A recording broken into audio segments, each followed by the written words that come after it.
আল্লাহর নিদর্শন স্বচক্ষে দেখলো চট্টগ্রামবাসী। আজান দিতেই ভেসে উঠল ছোট্ট বাচ্চার লাশ।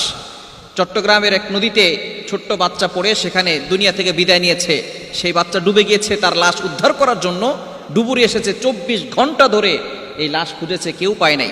ফাইনালি ওই এলাকার যিনি ইমাম সাহেব ছিলেন তিনি নৌকায় দাঁড়িয়ে আজান দিচ্ছে, আল্লাহু আকবার আল্লাহু আকবার। আজান দেওয়ার সাথে সাথে সেই ছোট্ট বাচ্চার লাশটি নদীতে ভেসে উঠেছে। আল্লাহু আকবার আল্লাহু আকবার। আল্লাহ যে মহান, আল্লাহ তাআলা যে সবকিছু করতে পারেন, আল্লাহু আকবার, তিনি হচ্ছেন সবচেয়ে বড়।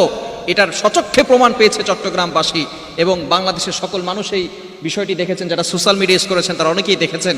এই বিষয়টি খুবই আল্লাহ তাআলার একটি চমৎকার নিদর্শন, যেটা মানুষকে দেখিয়েছেন আল্লাহ তাআলা, যেটা 24 ঘন্টা ধরে ডুবুরিরা খুঁজে পাচ্ছিল না।